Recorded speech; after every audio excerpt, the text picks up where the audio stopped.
Ethan had always believed that love happened to other people. He had watched friends fall in love, get married, build families, and fill their homes with laughter while he quietly buried himself in work. At 29, he owned a small bookstore on a peaceful corner of town. Every day, he sold stories about romance, hope, and happy endings, yet he had never experienced one himself. He often joked that he knew more about fictional love than real love. The customers laughed. Inside, however, he wondered if he had already missed his chance. His bookstore wasn't famous, but it had a warm atmosphere. The shelves smelled of old paper, soft music played in the background, and sunlight poured through the large windows every afternoon. People came not only to buy books, but to escape from the noise of life. One rainy evening just before closing, a young woman stepped inside. She wore a blue coat. Her hair was slightly wet from the rain, and her eyes carried both kindness and sadness. "I'm sorry," she said softly. "Are you still open?" "For another 10 minutes. She smiled. "That's enough." Her name was Amelia. She wandered slowly through the shelves before stopping in front of the romance section. "I always read love stories," she said. "Looking for hope?" Ethan asked. She looked at him with a faint smile. "Maybe I'm trying to remember what hope feels like." Those words stayed with him long after she left. She bought an old novel and disappeared into the rainy evening. The next week she returned. Then again the week after that. Soon visiting the bookstore became part of her routine. Sometimes she bought books. Sometimes she simply sat by the window with a cup of coffee. She and Ethan talked for hours. About books, about dreams, about childhood memories, about the places they wanted to visit one day. Yet, neither of them spoke much about the pain hidden inside their hearts. One afternoon, Amelia admitted, "I used to believe forever was real." "What changed?" "I trusted the wrong person." Ethan nodded. "I understand." She looked surprised. "You've been hurt too." "No."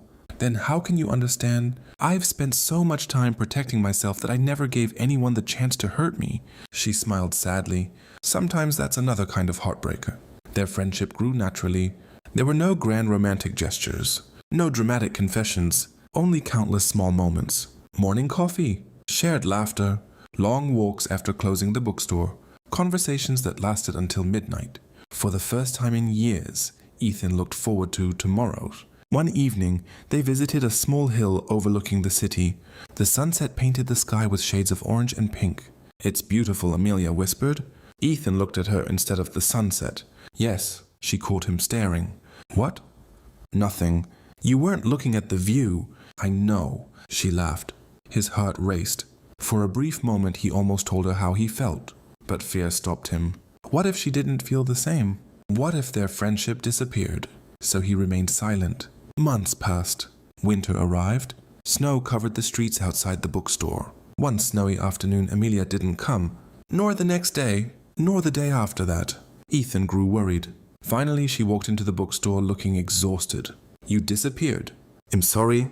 "Is everything okay?" She hesitated. "My mother is sick." Without another word, Ethan locked the bookstore early. "Come on." "Where?" "To the hospital." "You don't have to." "I know, but I want to." That night they sat together in the hospital cafeteria. Neither spoke much. Sometimes love doesn't need perfect words. Sometimes it only needs someone who refuses to leave. Over the following weeks, Ethan visited regularly. He brought coffee, flowers, books for Amelia's mother, and quiet companionship. When Amelia's mother finally recovered, she hugged Ethan. "My daughter smiles again because of you." Ethan didn't know what to say. He simply smiled. Later that evening, Amelia asked him to walk with her. "I've never thanked you properly." "You don't need to." "I do." She stopped beneath a streetlight. "You stayed?" "Of course. Most people don't." "I couldn't leave you alone." Her eyes filled with tears. She hugged him tightly. For Ethan, it felt like the entire world had become silent. He wanted time to stop, but life rarely stays peaceful forever. A few weeks later, Amelia received an unexpected job offer in another city. It was the opportunity she had dreamed about for years. "I am leaving next month," she told Ethan. He forced a smile. "That's wonderful." She searched his face. "You don't sound happy." "I am." "No, you're pretending." He looked away. "I don't want to lose my best friend." She whispered, "Maybe we don't have to." He almost confessed. Almost. Instead, he said, "You'll do amazing." The weeks disappeared quickly. On Amelia's final day in town, they spent hours walking through every place that had become special to them. The bookstore, The riverside cafe, the hill where they watched sunsets. Everything felt like a goodbye. At the train station, neither knew what to say. The announcement echoed across the platform. "This is it," Amelia whispered. "I guess so." She waited, as though expecting him to say something more, something important. But fear once again won. He smiled weakly. "Take care." She hugged him. "I'll miss you. I'll miss you too." Then she boarded the train. As it disappeared into the distance, Ethan felt something inside him leave as well.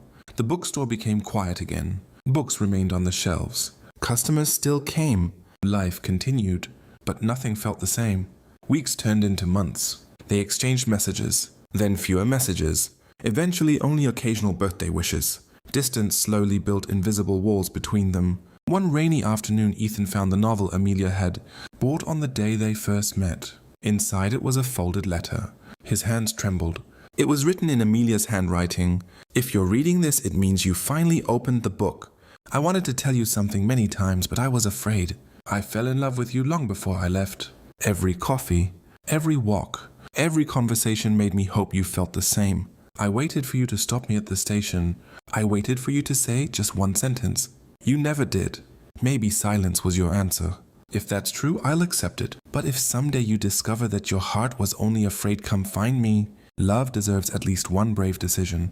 Ethan read the letter again and again, his eyes filled with tears. He had spent his entire life protecting his heart. Now he realized fear had cost him the greatest love he had ever known. The next morning he closed the bookstore, bought a train ticket, and traveled to Amelia City. Hours later, he stood outside the publishing company where she worked. His heartbeat echoed louder than the traffic. When she walked out of the building, she froze. "Ethan, I read your letter." She smiled sadly. "A little late, I know. I'm sorry. So am I?" He stepped closer. "I've loved you for a long time." She remained silent. "I was terrified. I know. I thought staying silent would protect me. And did it?" He shook his head. "It only made me lonely." For a long moment, neither spoke. Finally, Amelia laughed softly. "You really traveled all this way just to say that?" "No. What else?" He took a deep breath. "I came to ask if love can forgive fear." Tears rolled down Amelia's cheeks. "It depends." "On what?" "On whether you're willing to be brave from now on." "I am," she smiled. "Then yes." She wrapped her arms around him. This time neither of them let go. Months later, Amelia returned with Ethan to their hometown.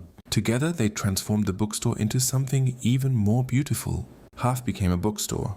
The other half became a small cafe where strangers could sit, read, and perhaps meet someone who might quietly change their lives. On one shelf they placed the old romance novel that had brought them together. Inside it remained the letter, not because either of them needed to read it again, but because it reminded them that love often waits patiently, yet it should never be kept waiting forever.